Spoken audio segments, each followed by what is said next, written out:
अस्सलाम वालेकुम दोस्तों, अहम इस्लामिक अल्फ़ाज़ लेके आया हूँ। यानी कि ये आपस में यानी कि जो जो इस्लामी अल्फ़ाज़ आप में बोल सकते हैं, यानी किसी को बता सकते हैं, किसी से बात कर सकते हैं।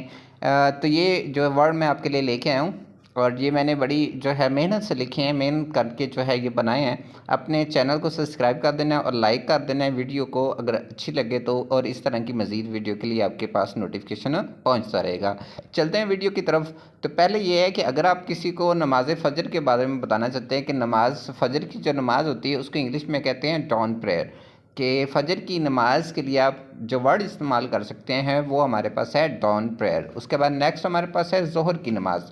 अब ज़ोहर की नमाज़ होती है वो दोपहर के वक्त होती है जब सूरज तलू हो जाता है, यानी कि उसके बाद उसे कहते हैं नून प्रेयर के ज़ोहर की नमाज़। उसके बाद जो असर की नमाज़ होती है वो शाम के वक्त यानी कि जो दोपहर के बाद होती है तो उसको कहते हैं इवनिंग प्रेयर कहते हैं असर की नमाज को। उसके बाद मगरिब की नमाज को कहते हैं डिस्क प्रेयर यानी कि ये मगरिब की नमाज है। उसके बाद इशा की नमाज जो होती है वो रात के वक्त होती है, तो रात को यानी नाइट कहते हैं, तो हम इसको जो है नाइट का नाम देंगे कि नाइट प्रेयर। उसके बाद जुमे की जो नमाज़ होती है, जुमे का जो वर्ड इस्तेमाल किया जाता है वो फ्राइडे होता है, तो हम कहेंगे फ्राइडेज़ प्रेयर, कि हमारे पास जो फ्राइडेज़ प्रेयर वो जुमा नमाज होती है। उसके बाद है जो फ़र्ज़ नमाज होती है वह ये यानी जो है ये आपने याद करना होगा कि फ़र्ज़ नमाज के लिए हम कहते हैं ऑब्लिगेटरी प्रेयर यानी कि हमारे पास ये क्या होता है, फ़र्ज़ नमाज होती है। उसके बाद मोमिन को कहते हैं बिलवर,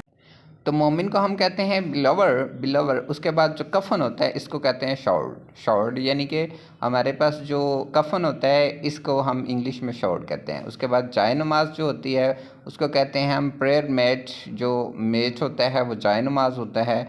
उसके बाद सजदे करने को क्या कहते हैं, प्रोस्ट्रेटर, ये हमारे पास क्या होता है, सजदा करना। उसके बाद अम्स का मतलब होता है खरात करना, इसमें जो एल है ये जो साइलेंट होता है। उसके बाद जनाजे को कहते हैं फैनरल का मतलब होता है जनाजा, और जनाजे को इंग्लिश में फैनरल कहते हैं, ये भी आपने याद करना होगा। इसी तरह नमाज की इंग्लिश क्या होती है, प्रेयर, और जनाजे की इंग्लिश होती है फैनरल। और अगर आप नमाज जनाजा पूरा कहना चाहते हैं तो ये हमारे पास क्या आ जाएगी, फैनरल प्रेयर।